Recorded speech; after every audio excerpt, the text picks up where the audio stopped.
नमस्कार विद्यार्थी मित्र मैत्रिणींनो, आपले सर्वांचे अभिजित सर्स अकॅडमी पुणे या ई लर्निंग प्लॅटफॉर्म चॅनलवर मी अभिजित सोळंके आपलं सर्वांचं अगदी मनापासून सहर्ष स्वागत करतोय. सर्वांना शुभ सकाळ. आज 30 मार्च 2026 दिनांक वार सोमवार. तर आज आपण या ठिकाणी अंगणवाडी सुपरवायझर सरळ सेवा भरती परीक्षा 2026 या वर्षामध्ये ही परीक्षा कशी होणार आहे, ऑनलाईन होणार आहे की ऑफलाईन होणार आहे, त्यासोबतच हे जे काही प्रश्न आहेत तुमच्या मनामध्ये, बघा प्रश्न कोणते आहेत, परीक्षा कशी होणार आहे, ऑनलाईन होणार की ऑफलाईन होणार आहे, परीक्षा कोण घेणार आहे, निगेटिव्ह मार्किंग असणार आहे का, त्यासोबतच अभ्यास कधीपासून सुरू करायला हवा, किती तास अभ्यास करायला हवा, दिवसातले किती तास देणं गरजेचं आहे, केलेला अभ्यास लक्षात कसा ठेवायचा आहे आणि अभ्यासाला वेळ कसा काढायचा आहे, ओके, कसा काढावा दिवसामधला, घर संसार किंवा असेल आपला जॉब असेल, पार्ट टाइम असेल, फुल टाइम असेल, हे सगळा व्याप लक्षात घेता परीक्षेमध्ये आपल्याला उत्तीर्ण व्हायचं आहे. तर त्याकरिता ह्या सगळे जे प्रश्न तुमच्या समोर मी ठेवलेले आहेत, या प्रश्नाचं या व्हिडिओच्या माध्यमातून तुम्हाला सगळं काही व्यवस्थितरित्या सांगितलं जाणार आहे. त्याकरिता तुम्ही हा व्हिडिओ शेवटपर्यंत बघायचा आहे, म्हणजे जेणेकरून तुम्ही जे काही वेगळं माहिती आहे तुम्हाला ते सगळं भ्रम तुमचा निघून जाणार आहे, ओके, शंका दूर होणार आहे. तर त्याकरिता सुरुवातीला आपण बघूया अंगणवाडी सुपरवायझर परीक्षा 2026 करिता जी एकूण 128 पदांची जाहिरात या ठिकाणी येणार आहे, ओके. मागच्या वेळेस 102 पदाची होती, तर ही फक्त महिलांकरिता आहे आणि याचं जे पात्रता आहे, मी प्रत्येक व्हिडिओ मध्ये म्हणतोय, सरळ सेवा आहे, ते फ्रेशर महिला मुलींकरिता या उमेदवारांकरिता आहे जे शेवटच्या वर्षामध्ये आहे, ओके, ग्रॅज्युएशनच्या किंवा ज्यांचं ग्रॅज्युएशन कंप्लीट झालेलं आहे अशा महिला उमेदवार परीक्षा करिता पात्र आहेत, ओके. त्याकरिता आपण आयसीडीएस संगणक विषयासहित म्हणजे पोषण अभियान, मराठी, इंग्लिश, ग्रामर असेल, आयसीडीएस असेल, मॅथ, रिझनिंग, सामान्य ज्ञान, हे सगळे विषयामध्ये तुम्हाला शिकवले जाणार आहे. बॅचचे वैशिष्ट्य आहेत PYQ आणि MCQचा आपण सराव करून घेणार आहोत तुमच्याकडून. दर महिन्याला झूम मीटिंग, तज्ञ आणि अनुभवी शिक्षक तुम्हाला शिकवण्याकरिता असतील, व्हिडिओ डाउनलोड करता येणार आहेत आणि आपण घर बसल्या आपल्या मोबाईलवरती किंवा लॅपटॉपवरती लाईव्ह प्लस रेकॉर्डेड म्हणजे लाईव्ह सुद्धा बघू शकता किंवा तुमच्या वेळेनुसार तुम्ही कितीही वेळा लेक्चर पाहता येणार आहेत. रेकॉर्डिंग स्वरूपामध्ये लेक्चर डाउनलोड सुद्धा करता येणार आहे. तर ही जी बॅच आहे तुम्हाला आता सुरू झालेली आहे, नवीन बॅच 9823442263 हा नंबर आहे. या नंबरवरती तुम्ही संपर्क करायचा आहे किंवा व्हॉट्सअपला मेसेज केला तरी चालेल, तुम्हाला रिप्लाय या ठिकाणी दिला जाणार आहे, ओके. या सगळ्या गोष्टी, test series, e book notes आणि सगळ्यात महत्वाची जी बाब आहे, PDF सुद्धा तुम्हाला या ठिकाणी आपण तुमच्या आपला जो ग्रुप आहे अकॅडमीचा त्यावरती शेअर सुद्धा केली जाणार आहे. तर चला, तर मग तुमच्या मनामधील हे प्रश्न एकदा दूर करूया. 2026 मध्ये जी 128 पदांकरिता जाहिरात प्रसिद्ध होणार आहे, त्याकरिता परीक्षा ऑनलाईन स्वरूपामध्ये TCS, बघा TCS किंवा IBPS कोणतीही कंपनीला, ज्या कंपनीला टेंडर मिळेल परीक्षा घेण्याचं, त्या परीक्षेमार्फत होणार आहे, ओके. ही परीक्षा महाराष्ट्रामधील जी 36 जिल्हे आहेत, प्रत्येक जिल्ह्याच्या ठिकाणी, म्हणजे आपल्याला दूर कोणत्या, आपण जर नगरमध्ये असाल किंवा परभणी असाल किंवा छत्रपती संभाजीनगर असाल, कुठेही दुसरीकडे जाण्याची आवश्यकता नाही, आपल्या जिल्ह्यामध्येच हे केंद्र असणार आहे, ओके. त्यानंतर आहे परीक्षा कोण घेणार आहे, याचं सुद्धा उत्तर तुम्हाला दिलंय. MPSC घेणार नाही, TCS आणि IBPS मार्फतच परीक्षा घेतली जाणार आहे. जाहिरात आल्यानंतर तिथनं पुढे 3 ते 4 महिन्याचा कालावधी आपल्याला परीक्षेकरिता अभ्यासाकरिता मिळणार आहे, एवढा सफिशियंट आहे. तर आपल्याला ही निगेटिव्ह मार्किंग सुद्धा मागच्या वेळेस जी 102 पदाची जाहिरात होती सरळ सेवेची, त्यामध्ये निगेटिव्ह मार्किंगचं अवलंब करण्यात आलं होतं, म्हणजे 2 ते 3 दिवसापूर्वी नोटिफिकेशन आलं होतं, ओके, ICDS आयुक्तालयाचं. तर याची सुद्धा 2026 मध्ये सुद्धा निगेटिव्ह मार्किंग आहे, म्हणजे 4-1, ओके.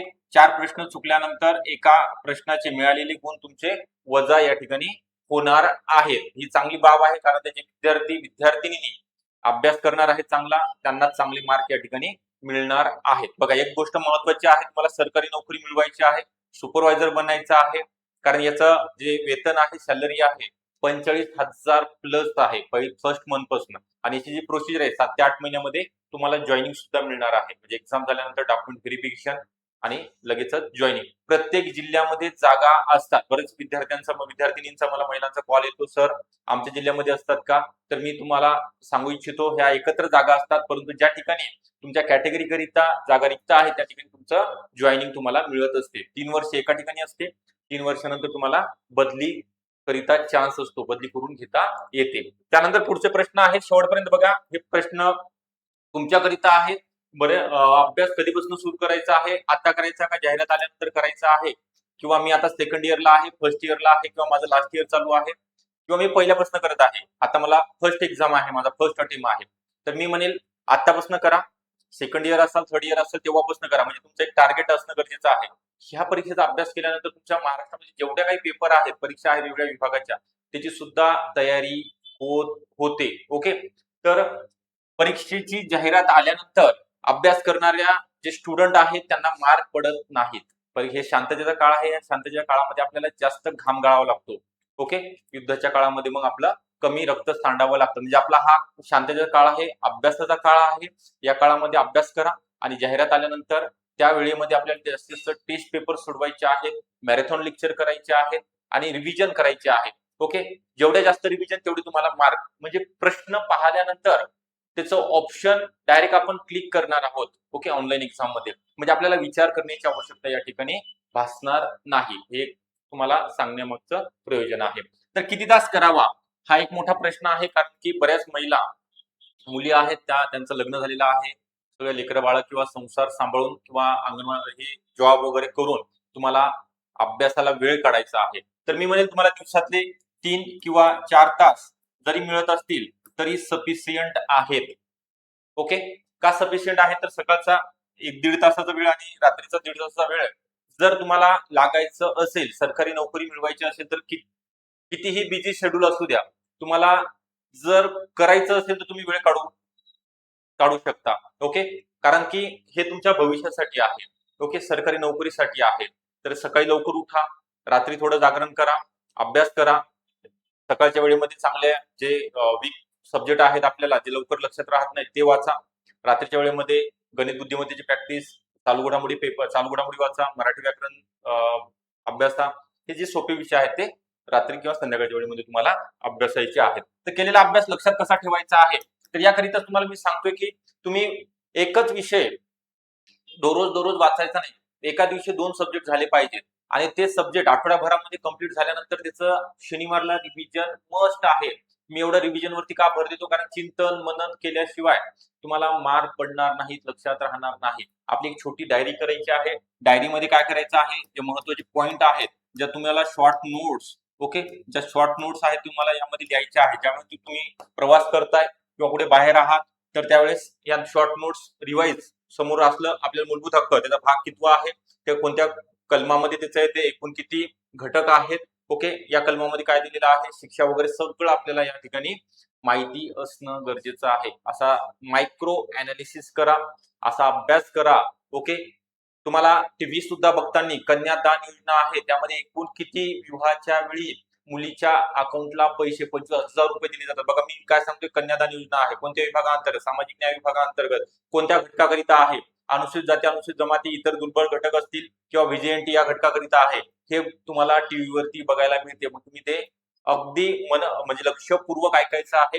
तसेच तुम्हाला ज्या महामंडळच्या बस आहेत किंवा ज्या मेट्रो सिटीमध्ये पीएमटी वगैरे गाड्या आहेत त्याच्यावरती सुद्धा बॅनर असतात, ते सुद्धा तुम्ही वाचायचं आहे. म्हणजे लक्ष द्यायचं आहे की आपल्याला हे परीक्षेमध्ये आहे. ओके, तुम्ही जर अशा प्रकारे जर अभ्यास केला तर 100% तुम्हाला 200 पैकी 160 प्लस मार्क आरामशीररित्या मिळू शकतात. तर अभ्यासाला किती वेळ काढायचा आहे तुम्हाला सांगितलेलं आहे. कसा काढायचा आहे ते तुमच्यावरती निर्भर आहे.